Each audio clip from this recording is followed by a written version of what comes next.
No, I mean, this is the Republican Party. Let's be the Republican. Let's just be clear that I'll speak for me, and I think I've got some friends here that speak the same way. We will call out Republicans. It is our duty. Democrats are off the radar anymore. We used to be Republicans against Democrats. They're not even relevant. They're so far off the charts, so ridiculous, they're not even worth talking about. We know they have to be beat. Now we have to clean up our own group. Well, you've got to do what you know in your heart is right. Okay. I don't think anybody would ever say that not to be true. This should only take me 2 minutes. Do you want me to do this? Yep. All right, I've been asked to read this. I wasn't going to read it, but I typed it because I was requested by these two people here. Sometimes, you start thinking and your heart starts working and you got to spit something out. So I typed this out last Sunday morning after church, and it just goes out. It's just a compilation of thoughts and ideas and things I read and things I feel, right? And it's what we want. And it came from Linda saying, "I'd like you to address the Republican Party as we the people and tell us what you want," right? So that was part of the inspiration of writing it.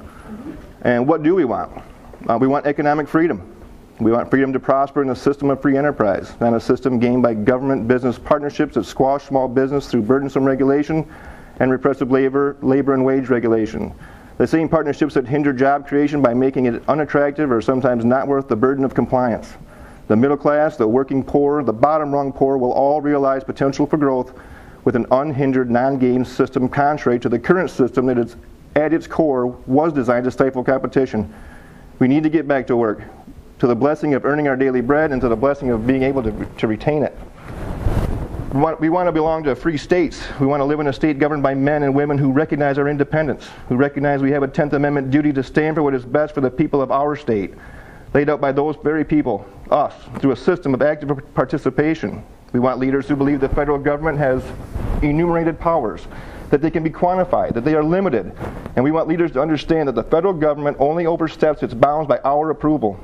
We want leaders who are weary of relinquishing state sovereignty, no matter how sweet the offer of an entity who has no right to bribe us at all. There is little individual freedom in a federal take-all government, no matter which party pulls the strings. We want religious freedom. We want leadership that recognizes that separation of church and state was not intended to extinguish faith inside of government. Amen. It was to restrict the state from imposing religion on its people. Nowhere was the intention to limit the influence of faith by the people to their government. Not the strongest of government can contend with human passion unbridled by morality and religious principles. We want accountability in government. There's a futile search underway for righteous leaders on earth. No man can effectively lead if his core being is self-serving. The selfless, God-fearing leader is rare. I believe we can find them only if we prepare ourselves, submit ourselves to our God, so that we can recognize the leadership traits necessary to help move us on all the previous points. If we don't elect leaders of strong principle and faith, there is little hope they would be able to resist the corruption of money and power involved in our current government of man. We must trust in God, not in man. We must fear no man, only God. This applies to us and our leaders.